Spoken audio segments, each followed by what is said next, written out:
round of applause. Thanks so much. Now, the reason I want to have Martha come down is because of this. When a couple people said metal, that probably sounded pretty strange. Follow me through here, please. Because we know from experience and from the demonstration recently, metal's a conductor. Step on it and wash your hand. It's something easy for electric current to go through. Can you pick those up, please, and have a seat? So the idea that metal is going to keep you safe from lightning is very contrary to our experience. So since it's so weird, I think it's important to get an outside person, so to speak, somebody who doesn't work in the museum. And that's how Martha's going to help me. You've undoubtedly noticed how this cage is rising up in the air.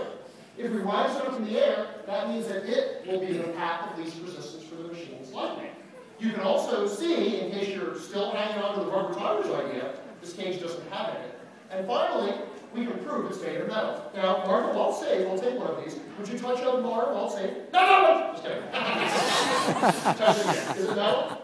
Totally. And, well, that was a nice touch. Well, we can also verify for the room. The whole thing, including Martha's seat, is metal. So, have a seat again. Basically, what we're going to do is sort of simultaneously test the metal and the enclosed idea. Either the cage will keep us safe from the machine's lightning, or Martha and I will be roasted, and Abigail will finish the show. Did I mention that possibility? Okay, good, because you signed it for me. So, put those on. And why don't you face that way. Okay? Here we go. Lightning in. 3, 2, 3. Yes, you see that. Yeah. 3, 2, 1.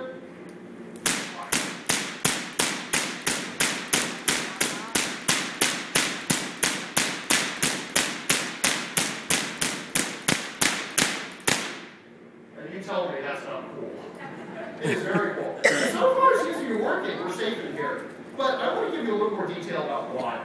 And it's really strange. It's a phenomenon we call the skin effect. And what it basically says is that when lightning hits a metal container that surrounds you, it does something strange. It only flows down the outer surface or skin of the metal. It won't come inside where you might be sitting. Now, this is the strangest thing I've told him yet, that the lightning would go through some of the metal, but not all of it.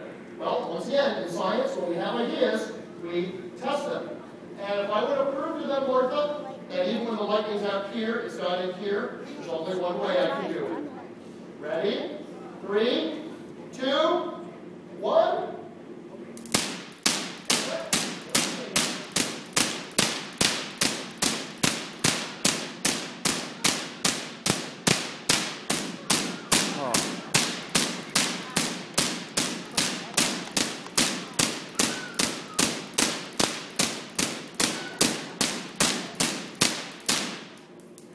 Works every time. Thank you. Now, it works every time, but there's a couple things to remember. One is this. I hope it was clear I was touching the metal. Can you verify it was? But I hope it's also clear how careful I am not to go, whoops. In case you're curious, everyone who does the show gets sloppy once or twice in a career, and if the hand gets out and gets hit by lightning, it's not dead lightning, but it really hurts.